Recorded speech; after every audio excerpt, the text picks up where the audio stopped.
Sand. I use an awful lot of it. I have mined over 500,000 of it. I've obliterated a desert in order to get it.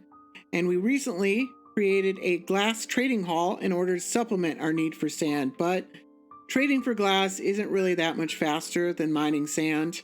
And we still need an awful lot of sand in order to create concrete. And yet, Mojang still refuses to give us renewable sand.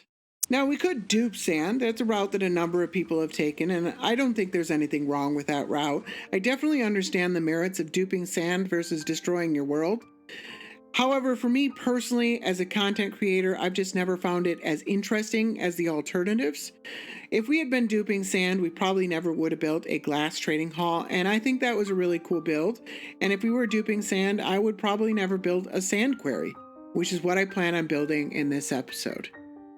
To that end, we have located this really large desert here. This desert runs north to south about 2,000 blocks with only a few small biomes that intersect it in small sections. It is about 400 to 500 blocks wide along the entire length of it. It is an excellent candidate for a sand quarry. And TT recently released at the beginning of this month a brand new sand quarry. It is an upgraded version of the one that XCOM released a few years back. It is a very cool sand quarry, and I'm super excited to build it. It is not an infinite source of sand. It is finite, but it should produce a few million sand. It should last us a good long while, and hopefully by the time we've used all that up, Mojang will have given us renewable sand. I guess we'll see. So the first thing we need to do is we need to set up some trenches. They need to be 13 blocks wide and run the entire length that we want to run the sand quarry. So 2,000 blocks. So 13 by 2,000 all the way down to Y level 59. I am not interested in digging that by hand. That would be way too much work. Instead, I'm going to use some bombers to do it. It is going to waste some sand. For the most part, the bombers are going to be outside of the desert, right on the edge of it. But there are some sections that jut out of the desert, like this section right here, juts out from the desert, and we're going to be running the bomber right over it. And so some of that sand's going to get wasted. I will probably try to run behind it and collect as much sand as I can, but we'll miss some. I also need to make sure that any rivers that it runs into, I'm going to need to sponge those out. And then the other thing I'm worried about is we're going to be running this for 2,000 blocks, and I need to keep that within view distance. Otherwise, flying machines break if they get outside of the loaded chunks. It's very bad. So I don't know if I'm going to be able to run it the full 2,000 blocks, or if I'm going to have to break it up into smaller sections of about 500 blocks. I'm going to try it for 2,000 blocks first, and it'll probably not work very well, but it'll be easier if I can do it that way than the alternative. I guess we'll find out. All right, so a couple of things. First of all, these bombers pretty much obliterate everything in their path. I'm not going to be able to grab that much sand out of the way, so I'm probably not going to worry about it that much. And the other thing is that I'm not going to be able to run it the full 2,000 blocks. I realized that fairly early on. I need these things to run back and forth a whole bunch of times. That would just take way too long, and I don't want to follow this thing the full way. So what I've got this one set for 500 blocks. So what I'm going to do is I'm going to set this one running, and I'll clear out everything in its way, all this water down here and everything like that. I'll clear all that out of the way, and then I'll stop it, and then I can set up the one on the other side, do the same thing over there, and then stand halfway in between them all, and that should keep everything loaded so that I can run those two, and then I'll just move down another 500 blocks and do the same thing. I'll have to do that 4 times. It's going to take quite a bit of work, but it's definitely a lot easier than digging it all out. So let's launch this one and see it go. I love these things. Man, for being a desert, this side actually had a lot of really big rivers that were really hard to clear out. And it took quite a bit of work to get all these rivers out of the way so that I could set up this trench. Look at all this. I had to set up a borderline here. This is all a really deep river and really wide. Kind of a pain. But got that all set up. Hopefully, I don't see too much of this going forward. This is all kind of the edge of the desert anyways. And hopefully as we get in further, it looks like our next little section doesn't have too many rivers here. Small water section there, nothing really to worry about. Looks like we're mostly in the clear for a while. And hopefully it's the same on the other side.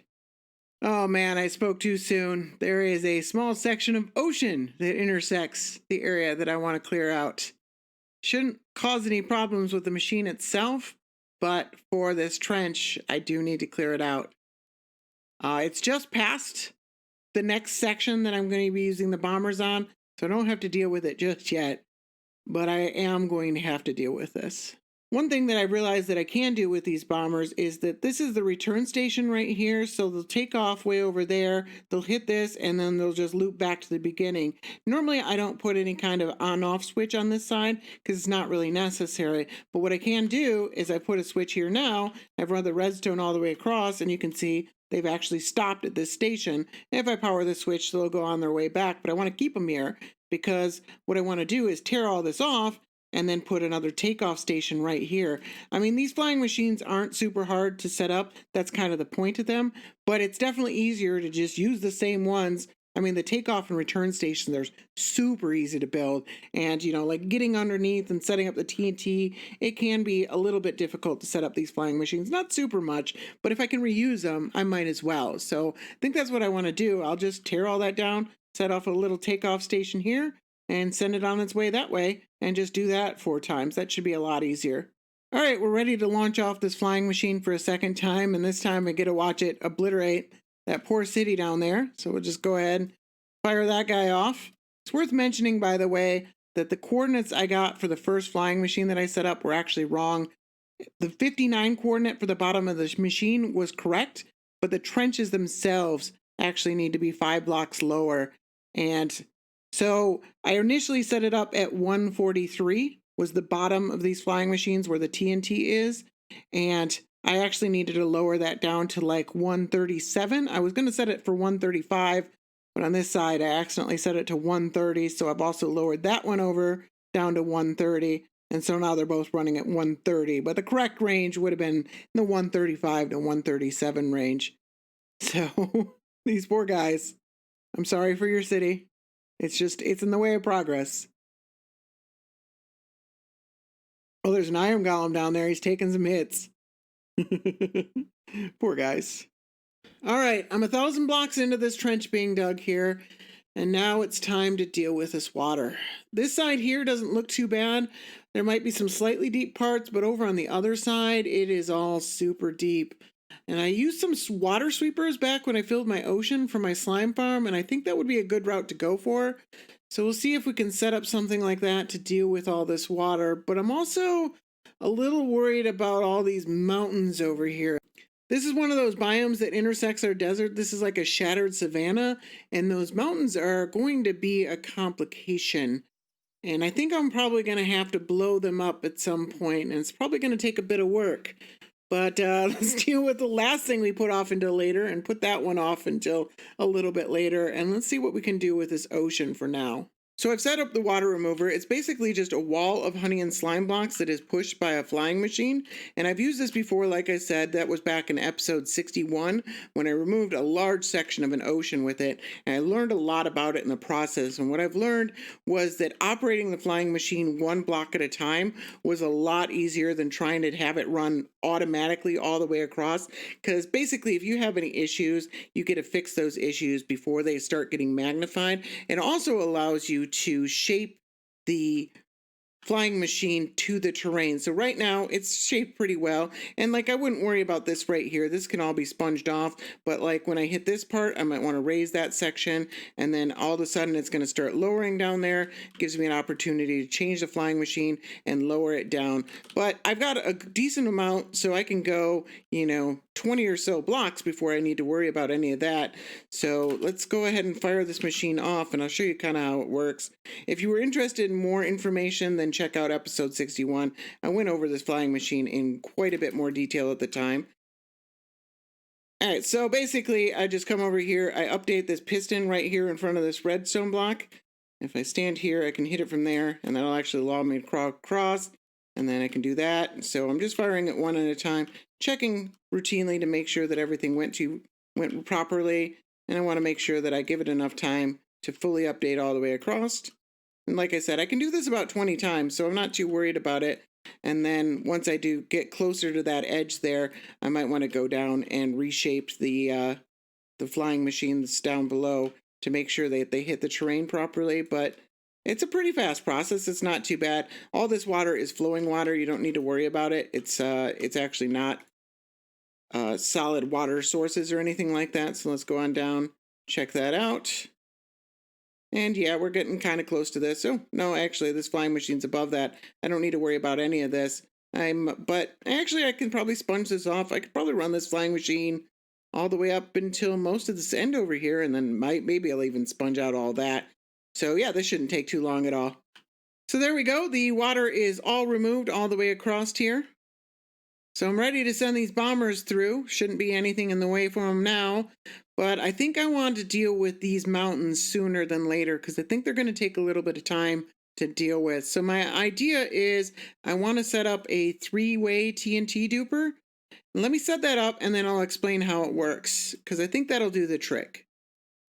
So this is a 3-way flying machine by Snowy Blizzard. The other flying machines I were using were 2-way flying machines. They just fly one way and back. They just go forward and back, forward and back. And those worked really well for what I was doing there. But for this, I think a 3-way is going to work a lot better. So what this one does, you can't see the return station. It's way down there. It's kind of just outside of the view. So what this will do is when I first launch it off, it will push in this direction by 1 block. It will go down to the return station, come back, and then when it hits the station again, it's going to go over 1 more block again. And it's just going to keep doing that. It's just going to go forward and back, and then every time it comes back, it's going to go over 1 block. So that's the 3rd direction. So this will cover this whole swath here, all the way around this whole area here. We were just going to blanket this with TNT. And I liked this one because it's got 2 TNT dupers, so it should do most of the work. I might still have to make a second one to cover the rest of the area. It's going to do a lot of damage because it's only shifting over 1 block, so it's still going to hit the same area over and over and over again, but I still might need to do 2 of them. And then I've got this so far up that we're at 165 is where the TNT is, and it should drop 85 blocks, so it should hit 80. And 82 is the highest block that the actual sand quarry is going to hit. So it should get us just below that level. We will lose a little bit of sand here on the edges right there, but I'm not going to worry about that too much. It should just mostly just kind of turn all this area into a big plateau at y equals 80. So that should be fantastic. So let's go ahead and launch this off. I can actually ride it. I don't know if I want to or if I want to. I kind of want to see it, and then maybe I'll try and hop on it later. So let's launch it off. Hopefully everything works properly. All right, looks like everything's working, and it shouldn't actually reach the ground here. We're not actually seeing any damage down on the ground. We should be hitting just above it. And it shouldn't even hit the bottom of that hill right there, the top of that hill, but it should, as we get into that mountain right there, it should start doing damage to that thing. I think the depth perception is a little bit deceptive here, but we shouldn't see any damage. Let me actually fly down and go take a look at it, and we can see it up close. And there's a return station over there. We can kind of see, yeah, we're just starting to see, there's where it's hitting. That's about at block 80. So we're not actually hitting any of this, not really, just a tiniest amount. So that's what we're going to see it doing. Well, the flying machine's been running for about 16 hours now. It's doing a fantastic job. You can see it's completely flat in this mountain over here. So I obviously don't need to run it a second time over the same area, but it is going a little bit slower than I'd like. There's still a pretty decent area over here that it still needs to cover. So I think what I might do is I might actually set up a second machine. What I might do is I might shorten that return station to somewhere like here, and then run a second machine to go over this section over here, break this job in half in order to have it go a little bit faster. It's just covering too large of an area. It's actually pretty fast, but I mean, these things, these return stations and takeoff stations, if I stand at one side, I can't see the other, and my view distance is on 20. So they're at least 320 blocks apart. I'm actually covering an area that is larger than a regular perimeter. So it makes sense that it's going so slow. I probably should have broken up earlier because I'm covering this whole ocean area that really didn't need to be covered at all. I just wanted to kind of do it in one swath. But yeah, I can't have it stalling me out anymore. I want to get done with, I'm almost done with the trenches. So I want to get this part done so they can finish up the trenches. And then we can start actually building the sand quarry. So let me do that. And hopefully this shouldn't take too long. Oh, also, there's some water. I might have to run one over that one. And there's some lava I missed as well, which doesn't appear to have caused any real problems. There might be a few blocks underneath that, but nothing I need to worry about. I can pickaxe those off. But that mountain, that was probably going to require another flying machine to get rid of it. At long last, we are finally done. This entire mountain range is nothing but a plateau all the way across.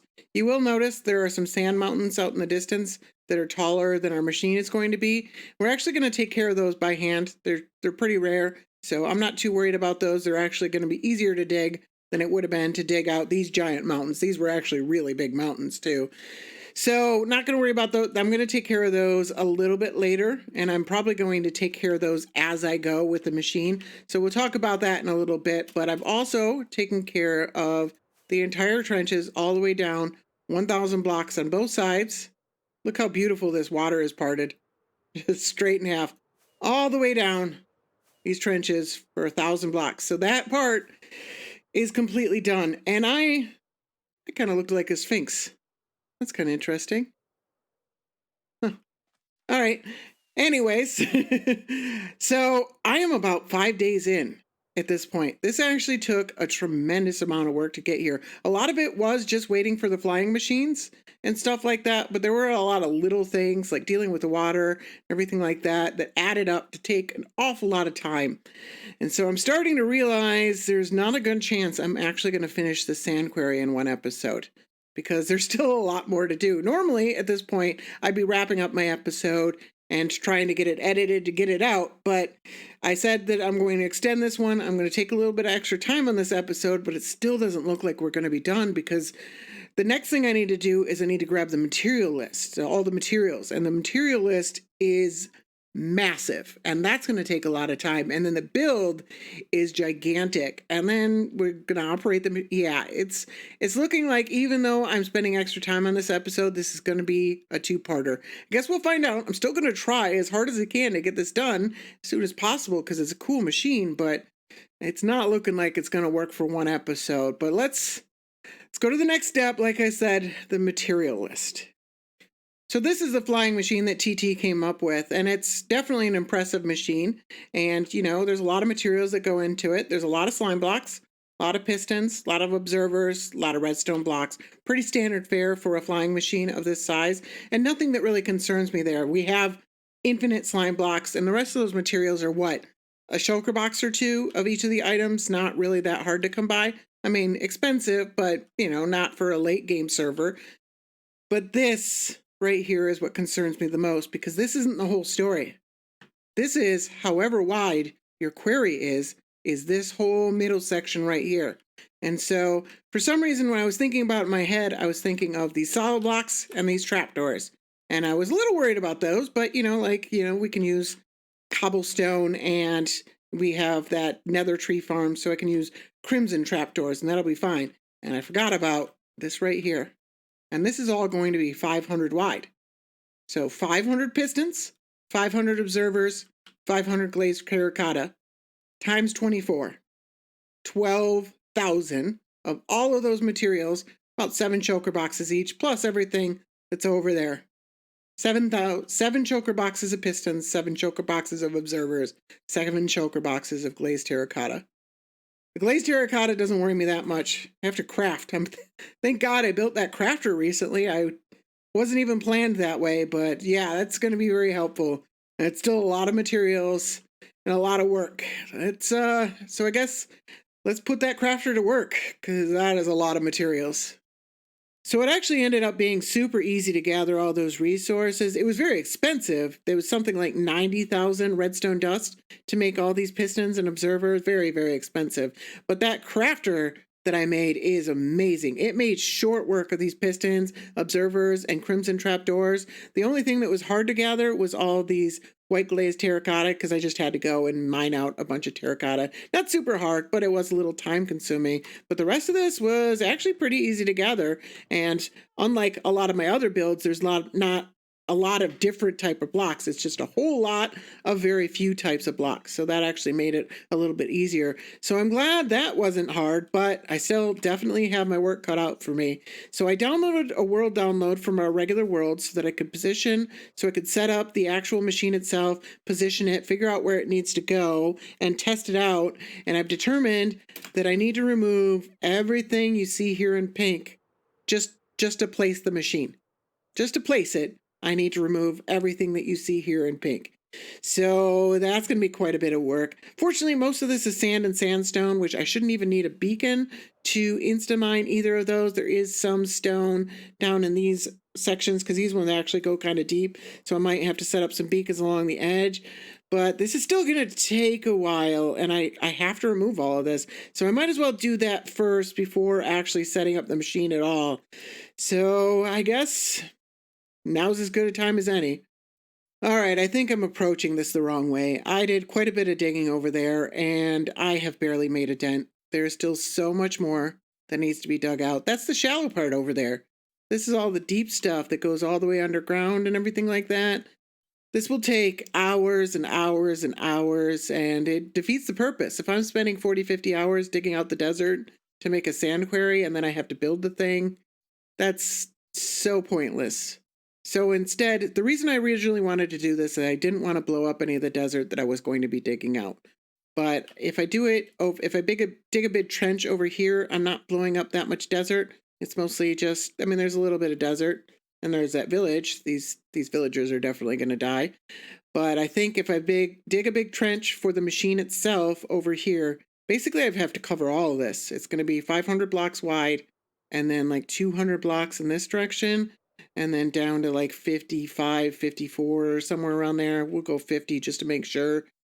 I think that's going to make a lot more sense. And because we're covering such a big area, I don't want to set up a bunch of those one bombers. That's just for 200 blocks wide. That's a lot of bombers. I think the three-way bombers make a lot more sense. And so I'll probably set up like 4 of them, one every 50 blocks or something like that. And that means that when I first start running the machine, it's going to be just in a big ditch and it's not going to be picking anything up because there's going to be nothing there. So it's going to have to run for about 100 blocks before it even reaches the desert at all.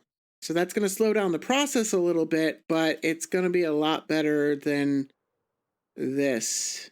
I have no interest in doing this. This is not something I want to do. So I think that's the right solution. Let's hope at least. So let's start blowing up some villages, I guess. Man, oh man, am I tired of removing water from things. There have been so many rivers that I have had to remove water from in the last week or so, but I'm pretty sure this area is now water and lava free, and these bombers are now ready to go. But before I do that, there's something back at my base that Carm set up, and I'd like to go check that out. I think it will be a much needed distraction because this is going to take a while. This is going to take quite a while. So let's go back to my base and see what Carms did for me. So first of all, Carms has added a new duck to my building up here. So he built this one.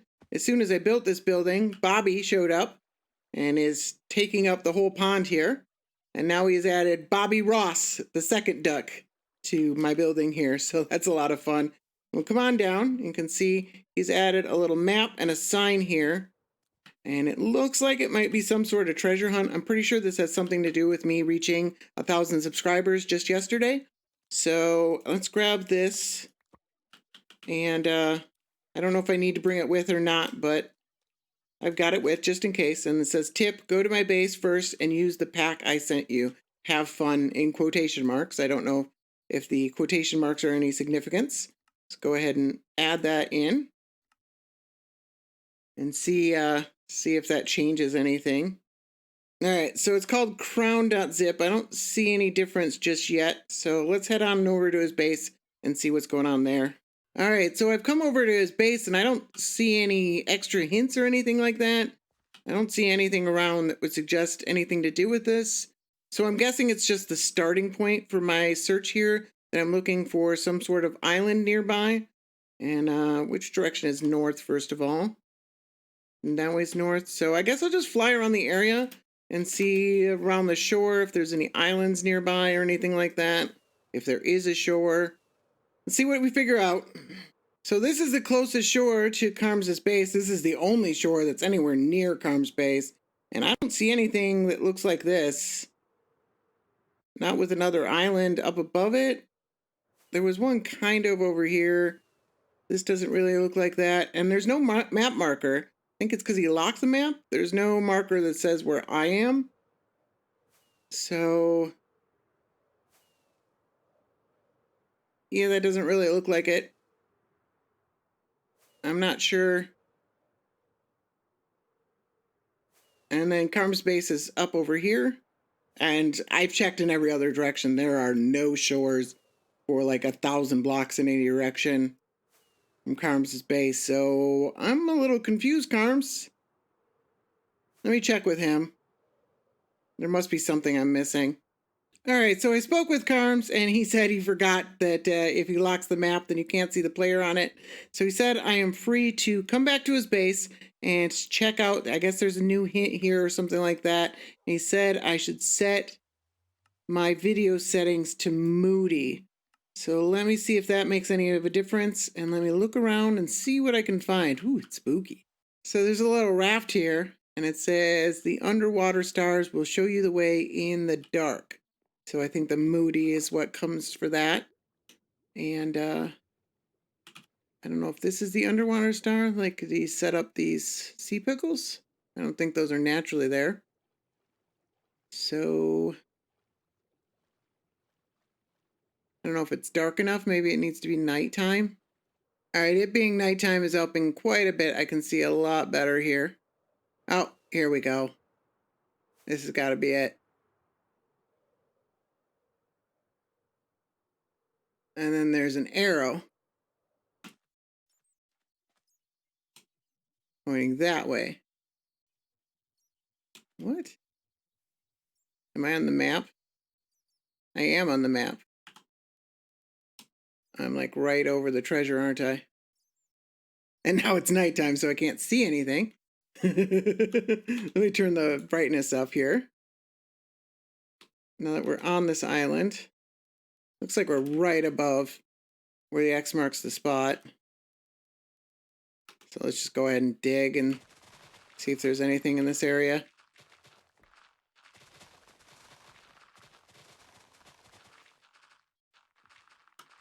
There we go. Oh, nice. Very cool. And this looks like a crown. That's very cool. Bunch of chickens. Keep the pack I sent you for 3 episodes. Or 3rd episode. Or something like that. So I think this is a crown awarding me for having gotten 1,000 subscribers, as I believe the deal that's going on there. Do these look any different? These look the same. I think it's just the crown. Very cool. Thank you very much, Carm. Oh, and I just noticed that the pants and the boots say 1K. So that's fun too. So I think this is a good point to end the episode. There's still quite a bit more that needs to be done with this sand quarry. We're ready to launch off these bombers, but they're probably going to have to run overnight. I think that's a really good opportunity for me to finish editing this video and get it out. It's looking like it's already going to be a slightly longer episode. So that means we should have all this bombed out by the beginning of the next episode, and we can just start building the sand quarry right away. So I think that's a really good breaking point for this episode. I want to thank everybody so much for helping me get to 1,000 subscribers. That's a big milestone as far as YouTube is concerned. And I want to thank Carms for my crown. And, you know, I think it would be criminal of me to end the episode without first blowing up this village down here. So let's walk over here. Let's release this redstone block. And let's blow up this village as our end screen.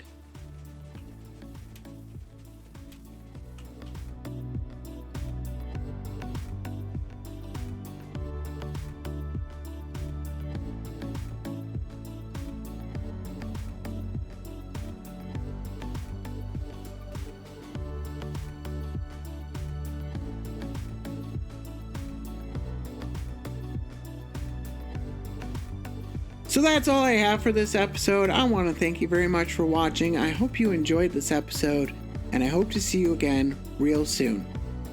Bye now.